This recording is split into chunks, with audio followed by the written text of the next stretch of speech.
Adrian, thank you so much for the time to chat with you. I really appreciate it. Oh, thank you. Thank you for having me. Yeah, Retrograde is really great. It's really interesting.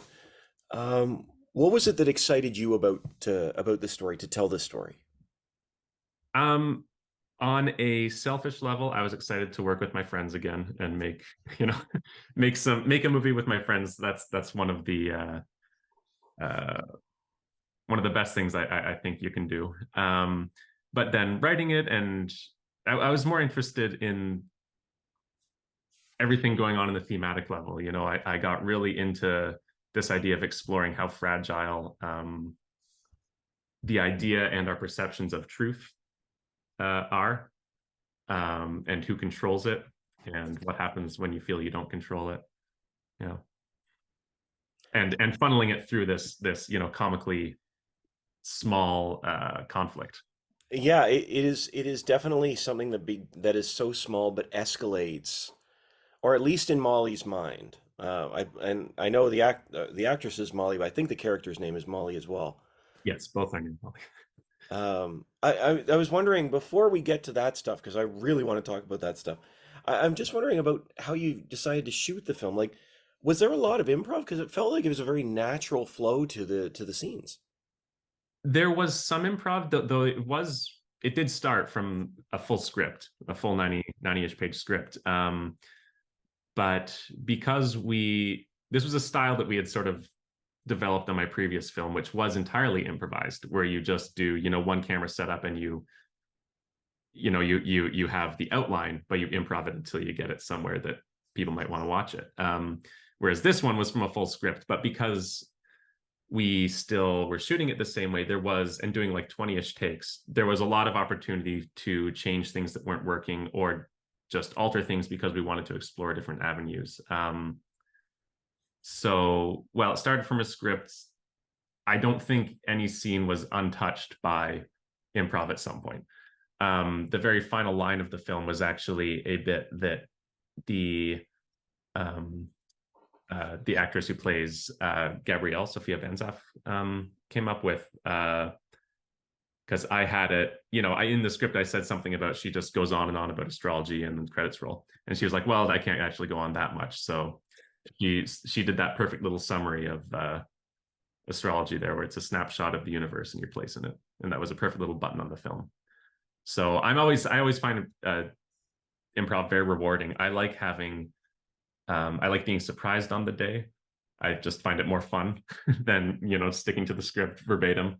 I also find that to a certain extent, when actors are improving, it's almost like impossible for it to ring false because it can be a more intuitive thing, so it will never be a wrong delivery or a false delivery. So I can find it very freeing to embrace it.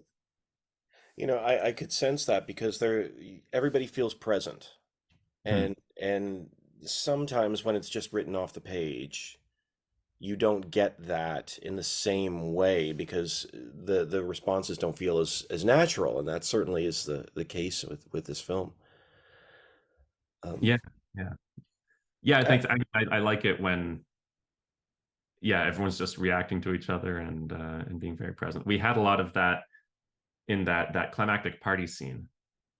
We even had the crew starting to react to all the arguments and stuff, which was a lot of fun. that's cool. That's really cool. Well, you mentioned before this film has a lot to do with truth and perceptions of truth, and that is absolutely the case, like almost maddeningly so. And it's funny because again, you don't let us see what happened. You just with the film picks up immediately after the events that take place. Um, so I guess I wanted to ask you that about the nature of truth, especially in this film, is how do we know what it is when we are coming to it with different perceptions and stories? I don't think it is entirely possible. I think that it's a framework, but not, something that necessarily just is in its own right. And so that's why I didn't want to show what actually happened, because you have the, because of the by them being law, and they're made true by the cop observing them, and you have, Molly's experiential with truth. Uh, um, but of course, both of these can be subjective. But I had to write a whole paper on this. But even, the Webster Dictionary has like 3 different definitions of truth in it, and they're all slightly incompatible with each other. And I should have pulled it up here so I could read them out. But that was to me very interesting. We all think of it as something very concrete, and just observable and indisputable. But when you get down to it, it's quite malleable.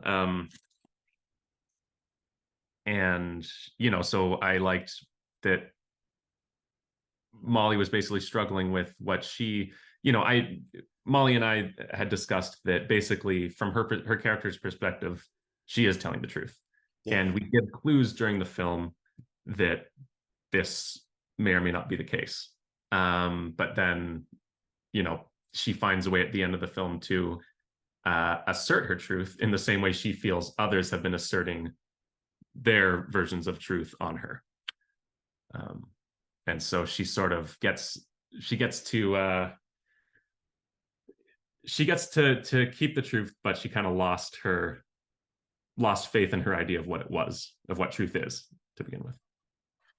Well, and yeah, her response in this scenario feels like the most honest and the most frustrating representation at the same time. Like, you understand how she feels, but at the same time there's this disconnect. It's like, well, wait a second.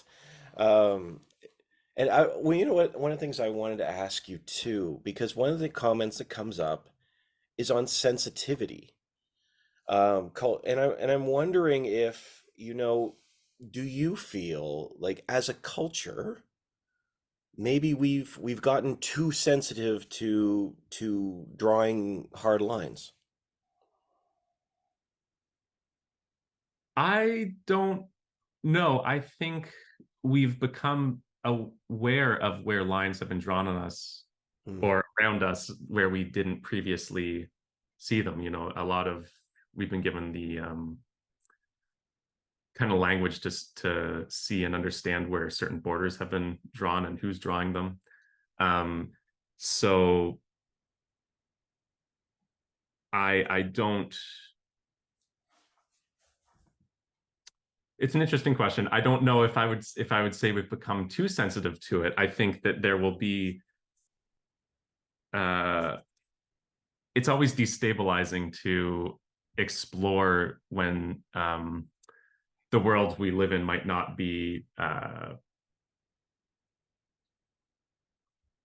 guided within our best interests, or in a way that really gels with our idea of what truth is. What's true for something, for the purpose of something, might not be true for the purpose of my life.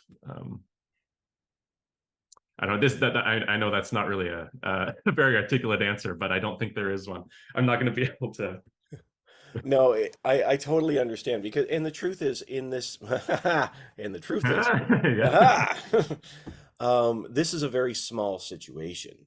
This is a minor traffic violation where one person, actually, it's really interesting too, because she sits there and she says, and he was really aggressive with me. But when you hear him talking, it doesn't seem like he is, but you're not the person in that conversation.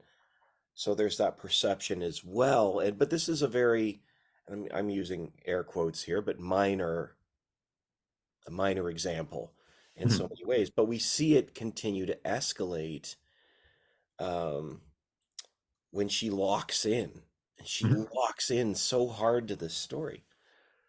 Um, I wanted to ask you a little bit too, because this conversation about truth and astrology and fate, if you will, really escalates until really this dinner party. It really sort of becomes a thing, and I've been at awkward dinner parties like this. This is quite up there. Um, but I'm just wondering, from your perspective, do you think we have control over who we are, or are we always going to be, or are we always going to be someone and cannot change? I mean, I do think both are true and both are conflicting. Like Yeah. uh, most of the time I don't feel I have a ton of control. I'm often reacting to the world around me, and it's hard to know when you're actually being proactive and forming a path of your own, and if that's even possible. That being said, I think in order for us to, I don't think it's possible to live effectively without the idea that we can control our actions and do have control. Um, and I don't know which one is true. I don't know if you get right into that there's lots of stuff like that people tell you and that really blows your mind in high school, etc., where it's like, how can you be even acting if you see something and you act before your brain could process the information.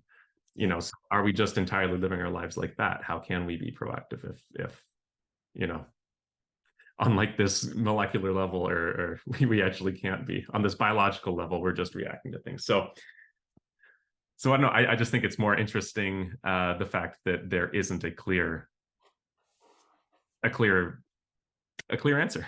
Yeah. Well, and sometimes it's actually great to sit in that ambiguity and just like this is, I understand what you're saying. Absolutely, absolutely, 100%. Yeah. Um, just on a personal level, what do you think of Molly? Not the actress. The actress is wonderful. Yes. You're friends with Molly. What do you Yes. think of this scenario? Well, that is, I mean, I know I've been that character Hmm. in situations. I know I actually totally, in order for the film to work a little bit, like I had to write it fully understanding Molly. I understand where each character is coming from, but I knew that sort of um the odds are stacked against Molly in the film. The odds that people are going to, that she's rubbing people the wrong way because she's just not, letting the river take her away and not fight anything. But I really respect that the character has to, is fighting for something that she believes is unjust. I don't think she is unaware of how small it is, but also she's very aware of sort of what it signifies, that it is a significant thing. If she sees this cop lying, yes, I know it's not this big thing. Yes, I know I wasn't, in a lot of danger, but you let them get away with it. And, that's how big things happen. So there's, it's a ridiculous way, I think, to touch on bigger topics, but I think that that's that's kind of fun for me. I totally think I would be annoyed by someone like Molly in my life sometimes. I have been, and it's more fun that there are times that I like her. There are times that I'm really irritated by her. Uh, yeah, yeah. I don't know, where do you stand? Oh man. It's funny when I was watching it, what I was thinking to myself was there are times when where I can't stand her, and there's times when I am her. Mhm. And that was the most maddening part of it, is because it was just when you're on the outside, it's easy to say, can you let it go? Like, you have an out here, $50. It's not Yeah. bad. But for her, it's so far beyond, the cost. It's about this thing.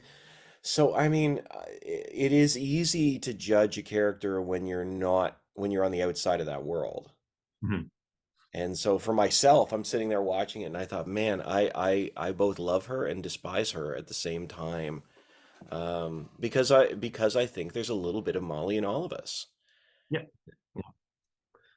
Um, just even the fact they take a little piece of a story and say this is definitively exactly what it is and this is why it's wrong, and to lose sight of the larger picture and stuff. I mean, my goodness, that's what I mean. I had so much fun watching it. I was in that I absolutely connected with her for sure. I'm glad. Yeah, it's yeah, you can connect and still be annoyed with, I think. It's fair. It's fair. You know what? Just wondering, as we're starting to wrap up, Adrian, what is it that you hope that people take away from the film? I don't want to be very prescriptive with what they get. I mean, I think that I think it'll be interesting to identify with Molly, uh, or to recognize, people you've known like Molly, and you know, I don't want to be prescriptive about, I can talk about all the ideas we put into the film and all that, but at the end of the day, it's if the I heard it said the other day, that the audience is the final participant in making a film. So I don't really want to tell them what to do with it. But aside from, we put a lot of work into it, and we do think it's a rewarding experience. I really appreciate that. It certainly is, and I understand exactly what you're saying. It's fascinating to me. I've heard the people say, like you said, the audience is a final participant. Like once you've created some art, you are completely out of control Mhm. as to what people take away from it. And certainly I think that'll be the case with Retrograde. So Yeah. thanks so much for your time. I really appreciate it. Oh, thank you. I appreciate you having me on. Anytime, anytime. Wish you the best. Thank you. Great. Have a great day.